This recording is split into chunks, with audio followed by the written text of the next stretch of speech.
Next topic, as I told you, privileges of MPs.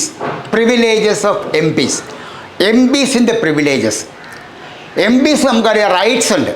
M P right വോട്ടുണ്ട്. M പിസിന് parliament right വോട്ടുണ്ട്, right introduce ബില്ലുണ്ട്, ഒരുപാട് rights M പിസിനുണ്ട്.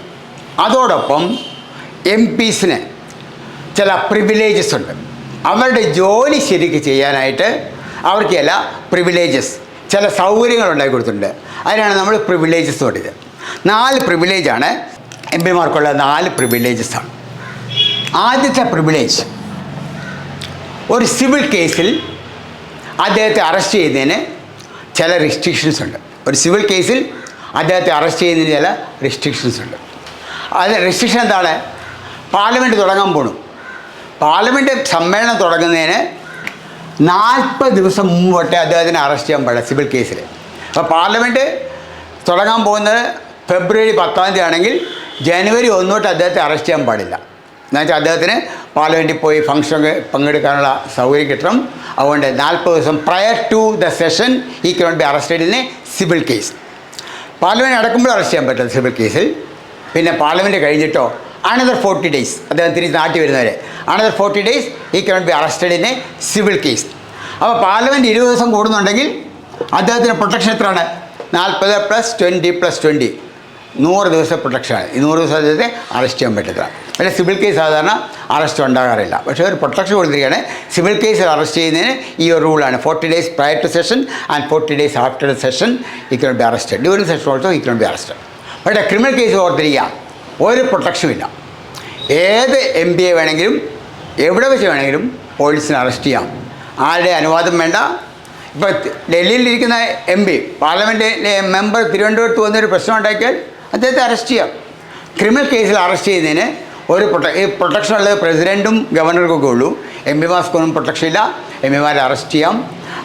Arrest ചെയ്ത് കഴിഞ്ഞ് സ്പീക്കറെ അറിയിക്കണമെന്ന് മാത്രമേ ഉള്ളൂ. അപ്പോൾ അതൊരു പ്രൊട്ടക്ഷനാണ്. Prior to session 40 days, after session 40 days. Civil case മാത്രമുള്ളൊരു പ്രൊട്ടക്ഷനാണ് ഈ എം പിസിനുള്ളത്. അതൊരു പ്രിവിലേജാണ്. അദ്ദേഹത്തിന് അന്യായമായിട്ട് അങ്ങനെ സിവിൽ കേസിൽ അറസ്റ്റ് ചെയ്യാൻ പാടില്ല. രണ്ടാമത്തേത്, maximum freedom of speech and expression. M പിമാർക്ക് maximum freedom of speech and expression ഉണ്ട്. Maximum freedom of speech and expression. നമുക്ക് freedom of speech and expression ഉണ്ട്, അതേപോലെ എം പിമാർക്കുണ്ട്. പക്ഷേ എം പിമാർക്ക് കൂടുതൽ അധിക അവകാശമാണ് freedom of speech and expression. എന്താണെന്ന് വെച്ചാൽ എം പിമാർ പാർലമെൻറ്റിൽ എന്ത് പ്രസംഗിച്ചാലും അതിൻ്റെ ബേസിൽ കേസെടുക്കാൻ പറ്റത്തില്ല. ഡിഫേമേറ്ററി പ്രസംഗം നടത്തി അദ്ദേഹത്തിനെതിരെ കേസെടുക്കാൻ പറ്റത്തില്ല. ഇപ്പം നമ്മൾ ഒരു ഡിഫേമേറ്ററി ആയിട്ട് ഒരാൾക്കെതിരെ പ്രസംഗിച്ചാൽ നമുക്കെതിരെ അയാൾക്ക് മാനനഷ്ട കേസെടുക്കാം. പക്ഷേ പാർലമെൻറ്റിൽ ഒരു എം പി മറ്റൊരാൾക്കെതിരെ മാനനഷ്ട തരത്തിൽ പ്രസംഗിച്ചാൽ കേസെടുക്കാൻ പറ്റത്തില്ല. എന്താ വെച്ചാൽ എം പിസിന് റൈറ്റാണ് പാർലമെൻറ്റിൽ എന്ത് പ്രസംഗവും നടത്താം. അപ്പോൾ ഒരാൾക്കെതിരെ പാർലമെൻറ്റിൽ ഇല്ലാത്ത ഒരാൾക്കെതിരെ എം പി ഭയങ്കരമായിട്ട് ഡിഫേമേറ്ററി സ്പീച്ച് നടത്തിയാൽ ഇയാൾക്ക് ആകെ ചെയ്യാവുന്ന ഇയാൾക്ക് പറയാം, ധൈര്യം വേണ്ടി വെളിയിൽ വന്ന് പ്രസംഗിക്കുക. വെളിയിൽ വന്ന് പ്രസംഗിച്ചാൽ ഞാൻ കേസെടുക്കാം. പക്ഷേ പാർലമെൻറ്റ് പ്രസംഗിക്കുന്നതിനെ കേസെടുക്കാൻ പറ്റത്തില്ല. Maximum freedom of speech and expression ഈ എം പിക്ക് കൊടുത്തിരിക്കുകയാണ്.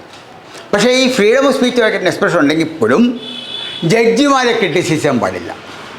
ജഡ്ജിമാർക്കൊരു പ്രൊട്ടക്ഷൻ ഉണ്ട്. എം പിമാർക്ക് ജഡ്ജിമാരെ ക്രിട്ടിസൈസ് ചെയ്യാൻ പറ്റത്തില്ല. അതൊരു റെസ്ട്രിക്ഷനാണ്. അല്ലെങ്കിൽ എന്ത് പറ്റും? ഒരു ജഡ്ജി വിധി പ്രസ്താവിച്ചു കഴിഞ്ഞാൽ പിറ്റേ ദിവസം ആ ജഡ്ജിക്കെതിരെ പാർലമെൻറ്റ് പ്രസംഗം നടത്താൻ ശരിയല്ല. ജഡ്ജിമാരെ ക്രിട്ടിസൈസ് ചെയ്യാൻ എം പിസിന് പോലും അവകാശമില്ല. ഇനി അതിനൊരു എക്സെപ്ഷൻ ഉണ്ട്.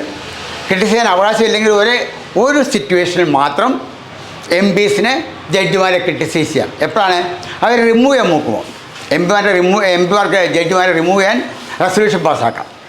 അത് പാസ്സാക്കുമ്പോൾ ഈ ജഡ്ജി ഇന്നെ കുറ്റം ചെയ്തു പറയാം. അന്നേരം മാത്രമേ എം പിസിന് ജഡ്ജിമാരെ ക്രിട്ടിസൈസ് ചെയ്യാൻ പറ്റും. അപ്പോൾ സാധാരണഗതിയിൽ ക്രിട്ടിസൈസ് ചെയ്യാൻ പാടില്ല. അതിൻ്റെ റെസ്ട്രിക്ഷനാണ് ജഡ്ജിമാരെ ക്രിട്ടിസൈസ് ചെയ്യാൻ പാടില്ല. പക്ഷേ ജഡ്ജിമാരെ ക്രിട്ടിസൈസ് ചെയ്യാം. എക്സെപ്ഷനാണ് ഇംപീച്ച്മെൻറ്റ് പ്രൊസീഡിങ്സ് പോകണമെങ്കിൽ ജഡ്ജിമാരെ ക്രിട്ടിസൈസ് ചെയ്യാം. ഇനി മൂന്നാമത്തെ റൈറ്റ്, മൂന്നാമത്തെ privilege, exempted from jury service. Exempted from jury service. Jury സർവീസിൽ നിന്ന് എം പിമാരെ ഒഴിവാക്കി എന്ന് പറഞ്ഞാൽ പാർലമെൻറ്റ് കൂടിയിരിക്കുന്ന സമയത്ത് കോടതിയിൽ തെളിവ് കൊടുക്കാൻ പറയാൻ പാടില്ല. ഇപ്പോൾ ഒരു എം പി ഒരു കേസിൽ സാക്ഷിയാണ്. പാർലമെൻറ്റ് നടക്കുമ്പോൾ അദ്ദേഹത്തോട് കോടതി വരാൻ പറയാൻ പാടില്ല. അദ്ദേഹത്തിന് അറിയിക്കാം പാർലമെൻറ്റ് നടക്കാതെ പാർലമെൻറ്റ് സമ്മേളനം കഴിഞ്ഞ് വരാമെന്നറിയാം. പാർലമെൻറ്റിലെ ജോലിയെ തടസ്സപ്പെടുത്താൻ പാടില്ല. അതുകൊണ്ട് എക്സെംപ്റ്റഡ് ഫ്രം ജൂറി സർവീസ് എന്ന് പറഞ്ഞാൽ അദ്ദേഹത്തിനോട് കോടതിയിൽ സെഷൻ നടക്കുമ്പോൾ വരാൻ പറയാൻ പാടില്ല. അപ്പോൾ സെഷൻ നടക്കുകയാണ് ഇദ്ദേഹത്തോട് വരാൻ പറഞ്ഞാൽ ഇദ്ദേഹത്തിന് വക്കീൽ ചെയ്തിട്ട് അഡ്ജോൺ ചെയ്ത് വാങ്ങിക്കാം, അത് അനുവദിക്കും. എക്സെംപ്റ്റഡ് ഫ്രം ജൂറി സർവീസ് വരും. അതുപോലെ വേറൊന്നുണ്ട്, ഒരു എം പിയെ അറസ്റ്റ് ചെയ്താൽ, ഏത് എം പി ആയാലും അറസ്റ്റ് ചെയ്താൽ പോലീസ് ഉടൻ തന്നെ അത് ഏത് സഭയിലെ മെമ്പറാണോ അതിൻ്റെ പ്രിസൈഡിങ് ഓഫീസറെ അറിയിക്കണം. അപ്പോൾ ലോക്സഭ മെമ്പറാണെങ്കിൽ ലോക്സഭ സ്പീക്കറെ അറിയിക്കണം, രാജ്യസഭ മെമ്പറാണെങ്കിൽ വൈസ് പ്രസിഡന്റ് അറിയിക്കണം. എന്താ വെച്ചാൽ ഏതെങ്കിലും മെമ്പർ ജയിലിലാണെന്നുള്ളത് ഹൗസിനെ അറിയണം. അപ്പോൾ ലോക്സഭയിലെ ഒരു മെമ്പറെ തിരുവനന്തപുരത്ത് അറസ്റ്റ് ചെയ്താൽ immediately police should inform the speaker. രാജ്യസഭ മെമ്പറാണെങ്കിൽ വൈസ് പ്രസിഡന്റിനെ ഉടൻ തന്നെ അറിയിക്കണം. പക്ഷേ ക്രിമിനൽ കേസിൽ വരെ അറസ്റ്റ് ചെയ്യുന്നതിന് പ്രയർ പെർമിഷൻ ഒന്നും വേണ്ട. ഇതിൽ മറ്റൊരു പ്രൊട്ടക്ഷനുകളുണ്ട്. ക്യാമ്പസ്, പാർലമെൻ്റ് ക്യാമ്പസ്, പ്രിസിൻസ് എന്ന് പറയും. പാർലമെൻ്റ് ക്യാമ്പസിൽ ഒരു എം പി എത്തിക്കഴിഞ്ഞാൽ അദ്ദേഹത്തെ അറസ്റ്റ് ചെയ്യണമെങ്കിൽ പ്രിസൈഡിങ് ഓഫീസറുടെ പെർമിഷൻ വേണം. ഇപ്പോൾ ഒരു എം പി അറസ്റ്റ് ചെയ്യാനായിട്ട് പോലീസ് ഒക്കെ നടക്കുകയാണ്, എം പി കിട്ടുന്നില്ല. അപ്പോഴാണ് അറിയുന്നത് അദ്ദേഹം പാർലമെൻറ്റിനകത്ത് വന്നിട്ടുണ്ട്. പാർലമെൻറ്റിനകത്ത് വെച്ച് അദ്ദേഹത്തെ അറസ്റ്റ് ചെയ്യണമെങ്കിൽ ഈ പ്രിസൈഡിങ് ഓഫീസറുടെ പെർമിഷൻ വേണം. ഇത്രയും പ്രിവിലേജസ് നമ്മളെ എം പിമാർ കൊടുത്തിട്ടുണ്ട് അവരുടെ ജോലി ശരിക്ക് നിർവഹിക്കാൻ വേണ്ടി. Hope it is clear. എന്തെങ്കിലും ഡൗട്ട് ഉണ്ടെങ്കിൽ നിങ്ങൾ ഈ കമൻറ്റ് ബോക്സിൽ എഴുതുക, അല്ലെങ്കിൽ ഞാൻ ഫോൺ നമ്പർ തരാം, അതിനകത്ത് അറിയിക്കുക. ഈ ക്ലാസ് ഇഷ്ടപ്പെട്ടെങ്കിൽ ലൈക്ക് ചെയ്യുക, ഷെയർ ചെയ്യുക, സബ്സ്ക്രൈബ് ചെയ്യുക. Hope it is clear. Thank you very much. We shall see in the next class. Okay.